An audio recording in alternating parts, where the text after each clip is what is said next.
Welcome back to our channel. Please do not forget to hit the subscribe button and turn on notifications so you can receive the latest news updates. Like and drop your thoughts in the comments section. Thank you. Now, let's dive in.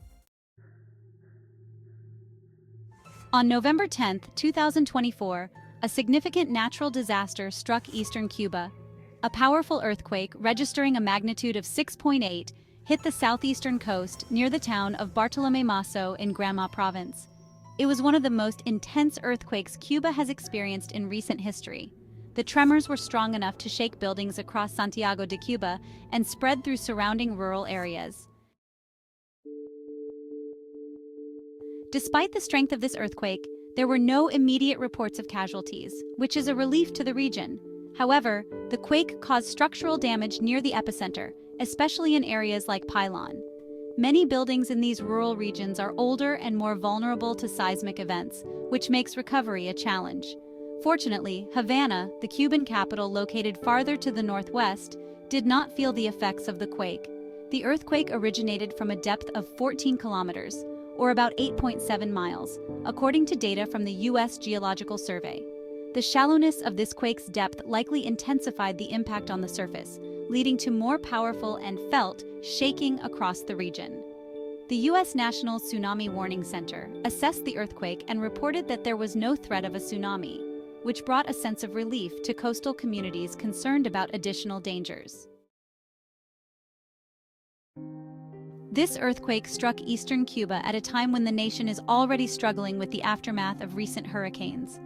Just a few weeks ago, Hurricane Oscar hit the same eastern region, leaving widespread destruction in its wake. The hurricane damaged homes, infrastructure, and local agriculture, creating extensive recovery needs in this already resource-limited area.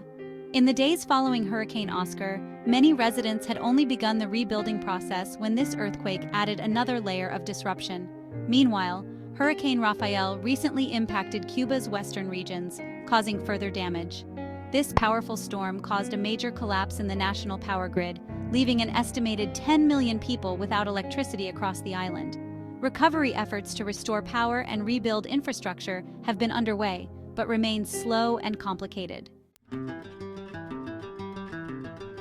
The combined effect of these hurricanes and now an earthquake has placed a significant strain on Cuba's resources and infrastructure. Many areas are still without consistent access to electricity, and with both natural and economic pressures, residents are feeling the heavy toll.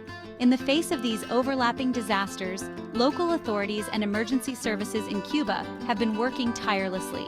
Their immediate focus has been on ensuring the safety of residents, especially by inspecting critical structures such as hospitals, schools, and shelters. The quick response to check for structural stability is crucial in preventing additional harm and offering security to communities. Eastern Cuba is no stranger to seismic activity, particularly around the Santiago de Cuba region. This part of the island lies near tectonic boundaries, making it more prone to earthquakes.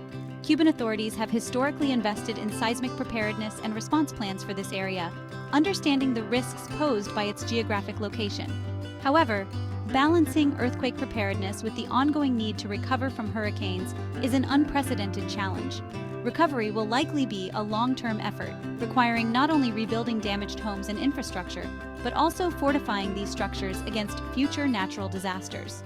For now, the government is prioritizing immediate needs and working to secure vital services.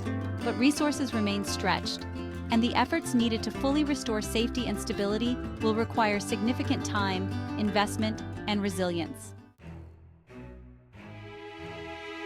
In the midst of these adversities, the Cuban people have shown incredible strength and solidarity. Community support has been a cornerstone of the recovery process, with neighbors and volunteers assisting one another in cleanup and rebuilding. International support may also be crucial in accelerating Cuba's recovery, particularly in providing the materials, funding, and expertise necessary to strengthen buildings against future risks. As Cuba continues on the path to recovery, both from this earthquake and recent hurricanes, it is clear that resilience is deeply embedded in the community spirit. The Cuban government, local communities, and potentially international allies will play important roles in supporting the nation's path forward. For now, residents are focused on the task at hand, rebuilding their homes and lives and strengthening their communities to face future challenges.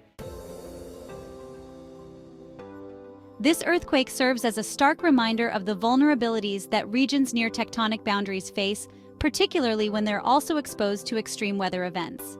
By combining preparedness with the resilience of its people, Cuba will work to overcome these trials and move toward a more secure future.